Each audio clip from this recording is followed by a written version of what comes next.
how are you preparing with this short turnaround into facing your last of this stretch? Well, it seems like the schedule and I think the protocols that we've got used to now have become, certainly more natural to the group. It seemed like the toughest window of this week was going to be turning around from the Miami game into Wednesday's game against Orlando.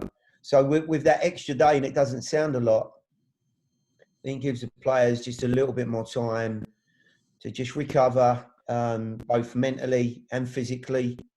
It gives me a little bit more time just to set ourselves up and consider where bodies are at, what changes need to be made, and certainly to refresh my mind on the challenge in front of us. So it's been a good couple of days, and we'll certainly get the most out of tomorrow.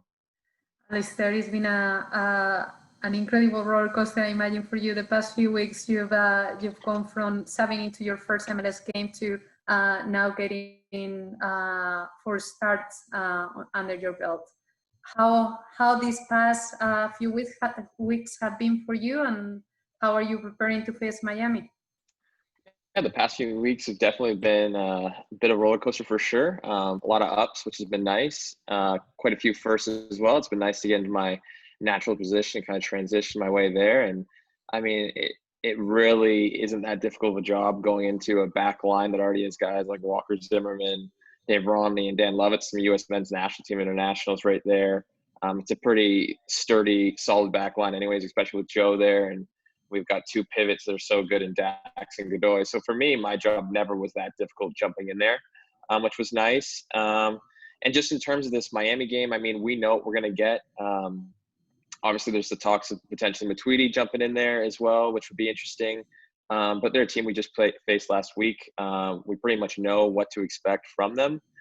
They obviously are going to be looking to get some revenge on us, but we're hoping to get down there and steal some more points. Thank you, Alistair. We will now open the floor for questions, and we will begin with a question from Dre Hills with the Tennessean.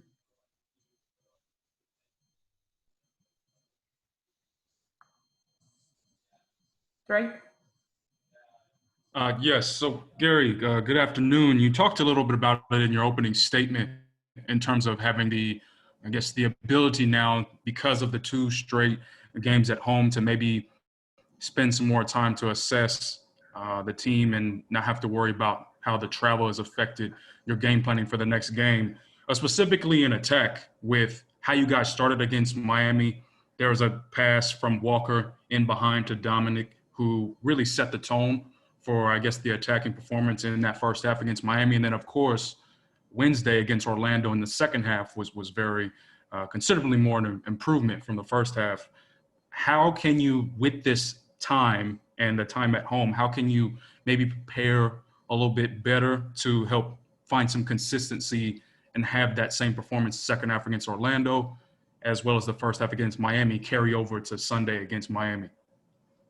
Well, I've said a couple of times on these calls that, we don't get a huge amount of time on the training field, and not necessarily given the opportunity to work at specific areas of our game, more game planning, and preparing for our opponent and what the challenges, may bring any given match day. My big hope at the moment is that, there's a confidence that grows in players and in teams when chances are created, even more so when chances are converted. And if you look at our opening period in the Miami game, there was, as you've rightly stated, a fantastic opportunity for Dominic.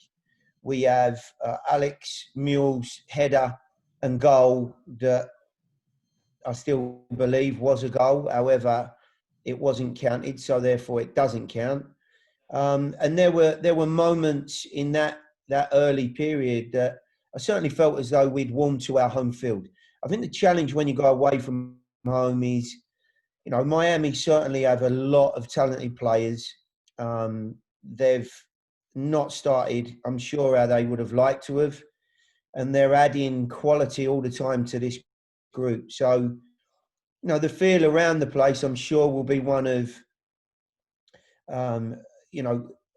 anxiousness to do well. And when I watched them play against Orlando in their opening game of this new schedule, I thought they looked very, very upbeat and positive in their approach to the game, more so than when they came to our place. And that's what we'll be expecting.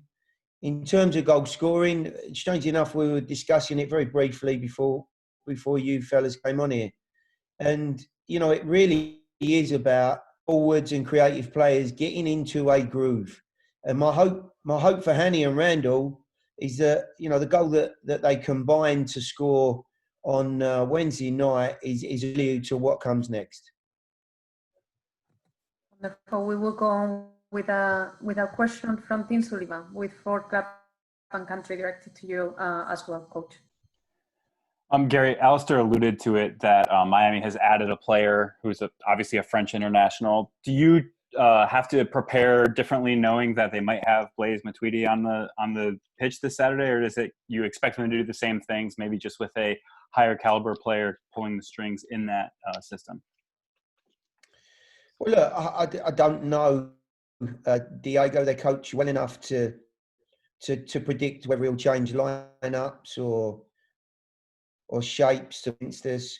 They have played with a back three on previous occasions. I have to presume that whatever shape he's been playing, however they've been planning and preparing, it was in readiness for Matuidi to come into that group. That being said, there's a hell of a difference one individual can make, especially the caliber of this player.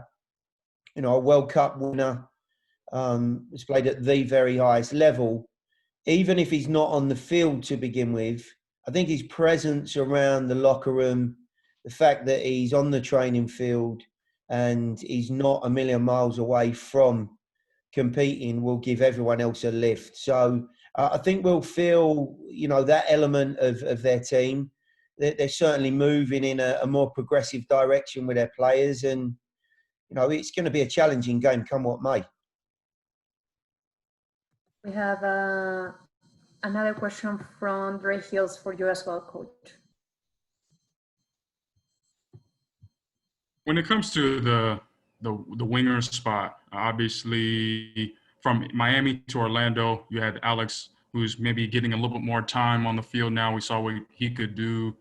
He played a little bit, maybe struggled a little bit against Orlando. But in terms of the group against Miami the last time out, will there be a change, not just at the right wing, but maybe more in the midfield? Because not asking about your team, but I know it was you're resting a lot of your players against Miami. So just knowing that you've got a little bit more time and not having to worry about a midweek, are you going to be maybe including David Acama, some other players in your team? Well, listen, I feel as though we visit this moment every single time we're on this call, Drake, and given the amount of games we have, it's quite often. I can only say to you that, any rotation of those areas is very much based around keeping some attacking positions in the team and bright, purposeful. There are certain individuals and characters that I do believe when I watch other teams might help. But if you take Alec Paul, he is still working his way towards full fitness. Randall has probably played the most minutes out of anyone in those wide areas. And I would suspect he's at his most confident after scoring at the weekend. But what I have to consider is, where are we at as a group? And it's not just about any one individual here. It's about what's best for the team. And the game's not won in the first minutes or 60 minutes. You've got to win it over 90 minutes. Sometimes there are slightly different game plans that can get that job done. And I certainly won't allude to who's playing. But, this is our 7th game in 25 days. So, we're getting through a lot of work here. And, these guys, I believe, have put in a terrific effort so far. And it's my job to make sure that I look after them and to get a side on the field as well that's very, very competitive. Because I don't think anyone's going to thank me for, giving up a game, without a fight. All right, we will go on with another question for you, Coach, from Bob Kusek with Channel 2. Gary, talk about Joe Willis's game. Seems like he's gotten better and better. Do you know what? I couldn't encapsulate it any better than that. I was only saying to Matt Pickens after the game, Joe's a big man anyway. He has a tremendous presence. But I do feel as though he's warming to his role, not just on the field, but off it. He's a terrific character. And I think we're starting to see the qualities and the signs of an individual that, we knew was a good addition to the group. The save late on in the game at 1-1 off of Urso it wasn't just a good save. And I think we've all seen goalkeepers, make saves for the camera as such. There's a lot of bravery in that. You got to dive at someone's feet. You got to throw your body in the way. And listen, he's been a great addition to this group. And you're right, he's getting better and better game by game. And all I can hope is that, with a strong back line and group in front of him, it's not only giving him confidence, but he's likewise doing to the group. We will transition slightly to Alistair now. We have a question for him from Tim Sullivan. Alistair, you mentioned that you've now had a chance to settle in a little bit at your preferred right back position. Like you said, that is where you prefer to play. What do you think makes that a more natural fit or a better fit for you than right wing or anywhere else that you've played?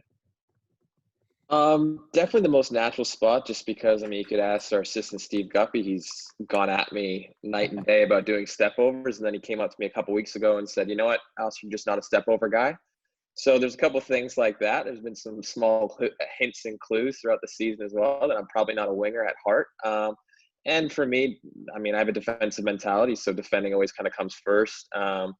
And offensively, I prefer to come on an overlap. I prefer to come late and kind of cause an overload. So that definitely lends more towards being a fullback than a winger. So that's kind of where I've gone with that. And to play, it's just nice to get on the field, obviously, but kind of get in your own position, and that's where you feel most comfortable. It's always a nice thing too.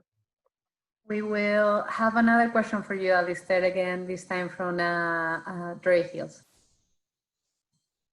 Alistair, since facing Miami the first time, and Pizarro kind of had the ability to switch from left to right and kind of was able to have some bit more mobility. Now that it's the second time around, and if you get on the field, what could you expect from not just Pizarro, but from those attacking players from Miami, now that you've got some familiarity with what they like to do? Yeah, so for whoever's out in the field at the fullback position, I think with them, especially with guys like Pizarro and stuff, is they're super comfortable. They all kind of play that inverted. They're fine to drift. They all have free reign underneath the striker. So yeah, it's a very fluid system.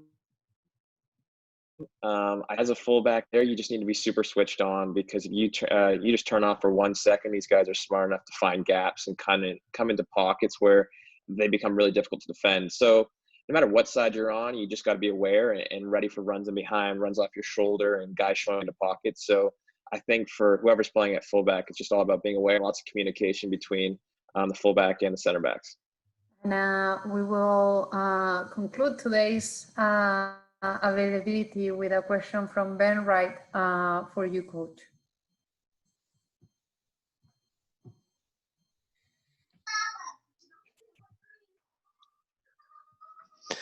Yeah, Gary, Dan Levitz is a guy who's played every minute so far this season, and I would say he's been one of the better performers on the team. He's also just one yellow card away from a suspension. Without getting into too many specifics on plans for this weekend, just how do you go about managing a guy like that in a situation where he could miss a game, but he's also obviously vital to the team. Well, I must just say before I answer that question, have you noticed how Alistair very quickly has got into the routine of not mentioning who's playing? I was very, very impressed with that. Cheers, Coach. I thought you was trying to lead him up a path there, Drake, and he didn't take the bait. Very experienced. He's grown up very quickly. As far as Daniel goes, when you look around at individuals that are capable of dealing with multiple games in a short period of time, Daniel certainly, and he's an impeccable professional after his body to be able to get through that. As far as the booking goes, yes, it is a challenge. To a point at some stage where, I even need to say, okay, look, this is an opportunity not only to have a rest, but to also, get you further down the line. But I know full well Daniel will want to play. I know he'll want to be part of the group. There's nobody in our group who's complaining, moaning and groaning or in any way, being negative about the amount of games they're playing. And I can only say that their attitude towards all the work has been spot on. So again, I'll have to make a decision on that. It's not easy to handle. I don't think there's a straightforward answer, Ben, because, in the best back line, Daniel's in it. So, it's a case of just trying to manage that, whether he starts and I bring him off or whether I decide that, maybe this one's not for him and he needs a rest and we move the game further down the line. Thank you, Coach, and thank you, and thank you to you, Alistair, and everybody